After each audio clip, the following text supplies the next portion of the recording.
बाबा साहब ने मनुस्मृति को जलाने का पूरा कार्यक्रम रखा था। एंटी ह्यूमन है वो, एंटी इक्वालिटी है, माइनॉरिटीज़ को डिमोनाइज कर। इनॉग्रेशन यज्ञ के साथ किया। पंडित तैयार करने की फैसिलिटी थोड़ी है यूनिवर्सिटी। वीएचपी के लोगों को बुलाया जाता है, प्रचारक को बुलाया जाता है, आरएसएस के प्रचारक को एज प्रचारक बुलाया जाता है। ज़बरदस्ती एक कमेटी ऐसे बना के जिसमें राइट विंग के लोग भरे गए हैं। आप जो बाबा साहब की टीचिंग्स हैं उनमें बिल्कुल विश्वास नहीं रखते, आप कॉन्स्टिट्यूशन में विश्वास नहीं रखते। कई इनके लीडर्स कहेंगे कि हमें 400 इसलिए चाहिए कि हमें कॉन्स्टिट्यूशन बदलना है। वो कॉन्स्टिट्यूशन के खिलाफ क्यों है? कास्ट सेंसस तो करना ही नहीं चाहते ये। तो 10% आपने सिर्फ ऊंची जातियों के लिए क्यों रखा? महिलाओं के विरोध हैं और दलितों के विरोधी हैं, ओबीसी के विरोधी हैं। नेशनल दस्तक आप देख रहे हैं, मैं हूं आपके साथ अबरारुल हक रहमान। प्रेस क्लब में आज एक बड़ी बैठक हुई और इस बैठक में कई सारी बातों पर गंभीर चर्चा की गई, चाहे वो छात्रों को लेकर के हो या फिर देश में कई अहम मुद्दों को लेकर के हो, और ख़ास करके सरकार के ख़िलाफ़ क्या अब वो तंत्र जो है लगातार अपने अधिकारों को लेकर के, अपनी बातों को लेकर के अब उठने शुरू हो गए, और क्या इससे सरकार पर एक दबाव बनाया जा सकता है। मेरे साथ नंदिता नारायण जी हैं, इनसे समझते हैं कि आखिरकार जो आप लोगों की बैठक थी, क्या सरकार जिस तरीके से SC ST OBC माइनॉरिटी के ख़िलाफ़ लगातार दमन कर रही है और छात्रों को जिस तरीके से जो है उनको पढ़ने से या फिर उनकी परीक्षाओं को लेकर के जो पेपर घोटाले की बात हो या तमाम चीज़ हो, क्या कहना चाहेंगे पूरे मुद्दे पर? देखिए, ये वाली प्रेस कॉन्फ्रेंस तो जो छात्र संगठन ये मुद्दे उठाते हैं और हर तरह के मुद्दे उठाते हैं, जो उनका हक है और जो उनका फ़र्ज़ भी है, और सही मायने में एजुकेशन अगर सही तरीके से मिल रहा है स्टूडेंट्स को तो ये सवाल ज़रूर उठाए जाएंगे। तो इन चीज़ों से कई सरकारें, मतलब सिर्फ ये सरकार नहीं, कोई भी सरकार जो अथॉरिटेरियन होती है, तानाशाह होती है, वो इनके विचारों की अभिव्यक्ति से डरते हैं। तो ऐसे संगठनों की आवाज़ दबाने की कोशिश की जाती है लगातार, सिर्फ इस देश में नहीं और देशों में भी जहाँ पे इस तरह का रवैया अगर सरकार कर रही है।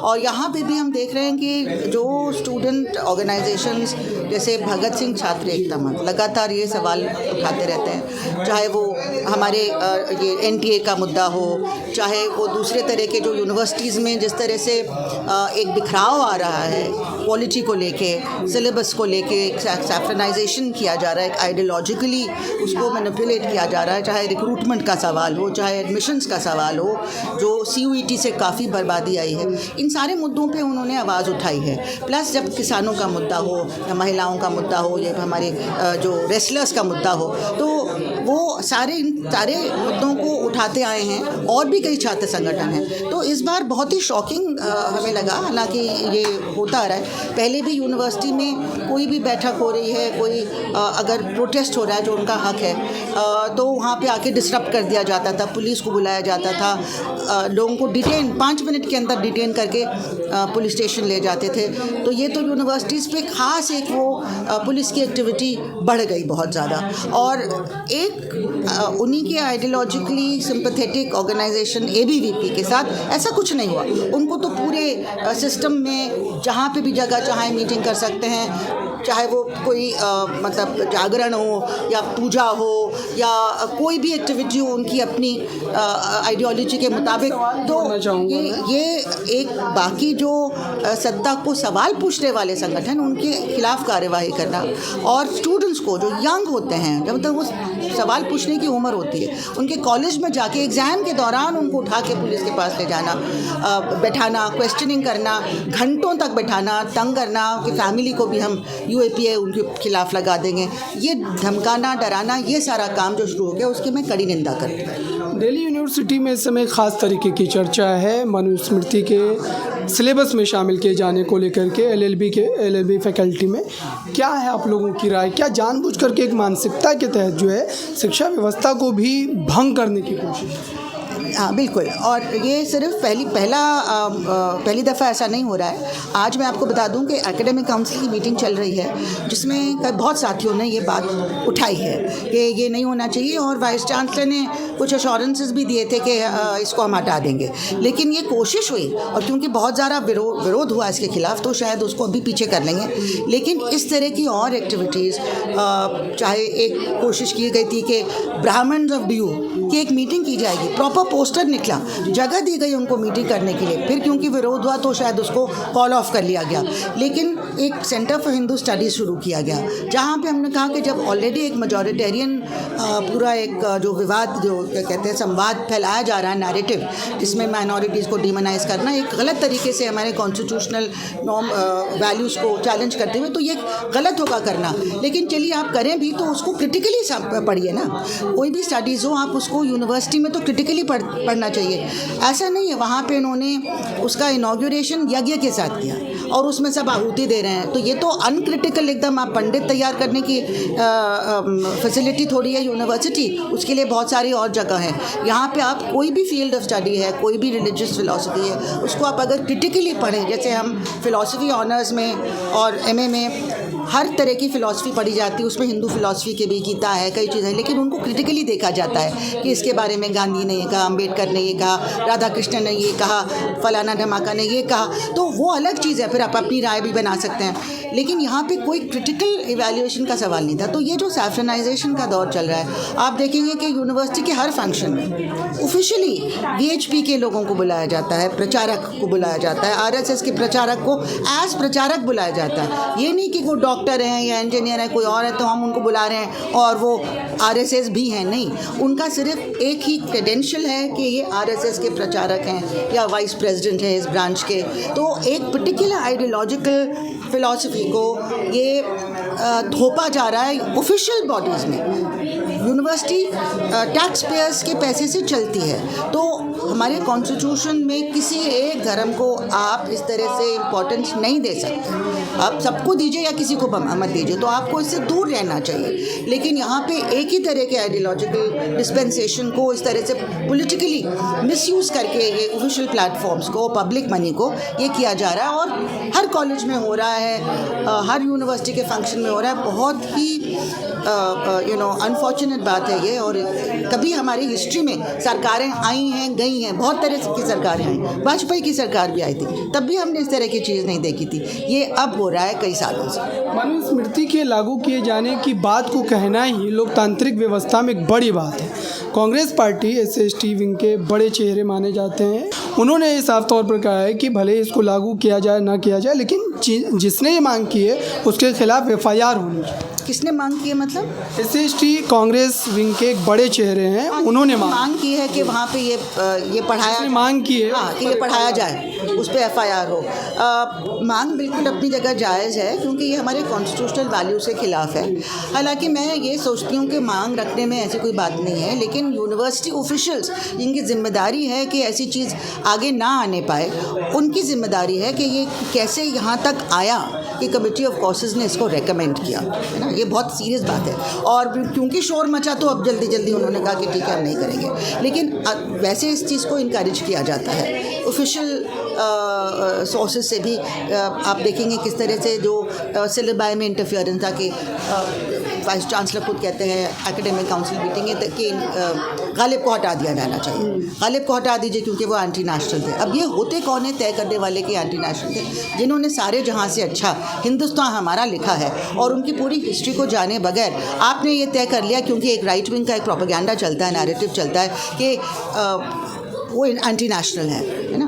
और या कोई और इस तरह से आपने अम्बेडकर के कुछ पेपर्स के नाम बदलने की बात की क्योंकि उसमें हिंदुइज्म की क्रिटिसिज्म है। तो मतलब लोगों को बताना पड़ा कि आप उनकी टाइटल को आप नहीं बदल सकते, वो तो हिस्ट्री का हिस्सा बन चुके हैं। और वीर सावरकर को आगे करना, गांधी को पीछे करना, इस तरह का जो एक हम कह रहे हैं कि एक सैफ्रन असॉल्ट हमारे सिलेबाई पे, हम कमेटी ऑफ कॉसेज को दरकिनार करके ज़बरदस्ती एक कमेटी ऐसे बना के जिसमें राइट विंग के लोग भरे गए हैं, और फिर तय तय करेंगे कि हम कास्ट के बारे में नहीं पढ़ाएंगे, हम जेंडर के बारे में नहीं पढ़ाएंगे, हम फेमिनिस्ट थियरी के बारे में नहीं पढ़ाएंगे, हम इकोनॉमिक्स में डिस्क्रिमिनेशन के बारे में नहीं पढ़ाएंगे। क्यों? क्योंकि हमारे देश में कोई डिस्क्रिमिनेशन नहीं है। ये तो discrimination is a very bad word, वो हमको उसके बारे में पढ़ना ही नहीं चाहिए।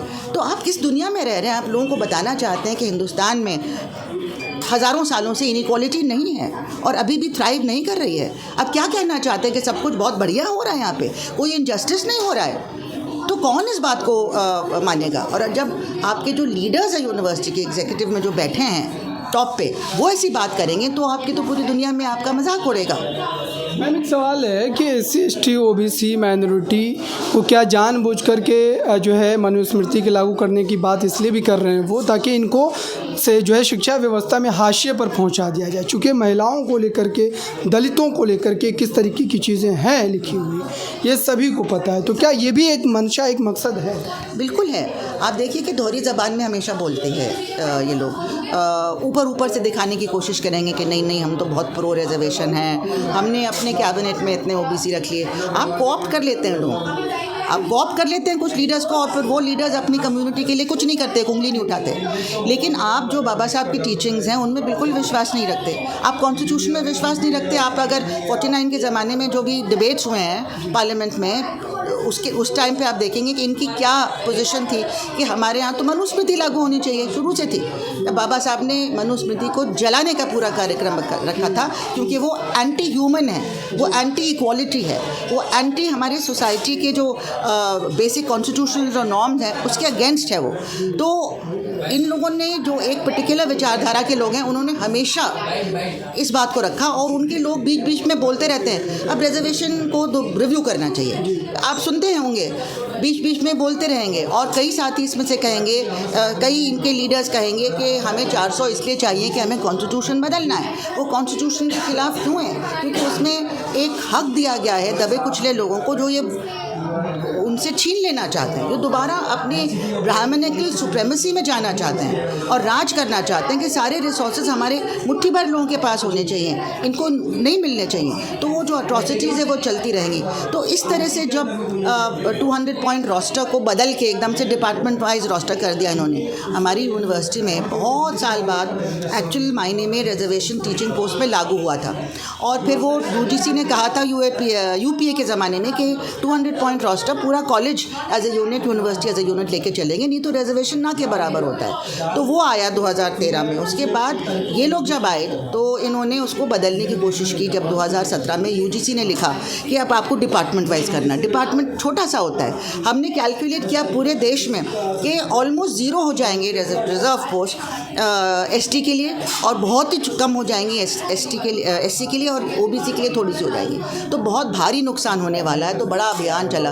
तो उनको क्योंकि इलेक्शन आने वाला था 2019 में, मानना पड़ा। लेकिन किस तरह से माना? बीच में क्या डाल दिया उन्होंने? बीच में इन्होंने क्या कहा, जो कुछ लोग कहते हैं जो JNU कोटा है वो डाल दिया, दैट इज़ EWS कोटा, बिना कोई स्टडी के, सर्वे के और कास्ट सेंसस तो करना ही नहीं चाहते हैं। ये कि 10% का फिगर कहाँ से ले आया, जब बाकियों को 50 के अंदर आपने दबा के रखा हुआ है, जबकि एक्चुअल परसेंटेज 75 से ज़्यादा है। अगर पुराना सेंसस भी ले लें तो 10% आपने सिर्फ ऊंची जातियों के लिए क्यों रखा?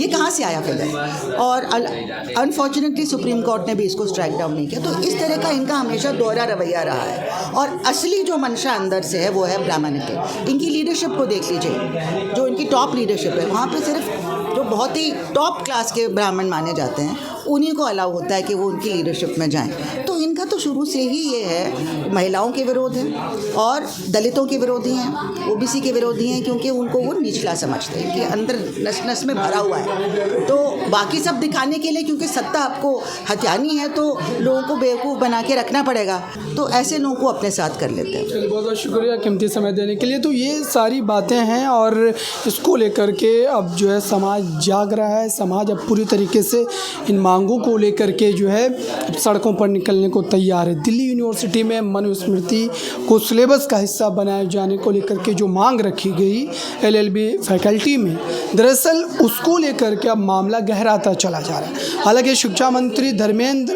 प्रधान ने इस पूरे मामले पर सफाई ज़रूर दी है।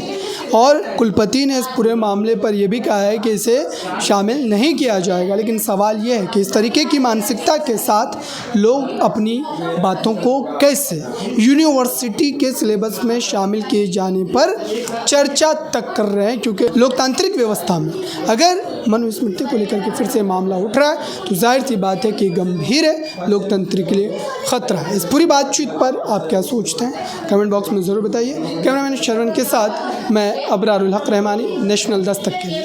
नेशनल दस्तक की आपसे गुजारिश है कि अगर इसको बचाना चाहते हैं तो नेशनल दस्तक को सब्सक्राइब करने के लिए रेड कलर के सब्सक्राइब बटन को दबाएं, फिर बेल आइकन की घंटी दबाएं। नेशनल दस्तक को बचाने के लिए बहुत ज़रूरी है कि हर खबर को शेयर करें, लाइक करें, कमेंट जरूर करें।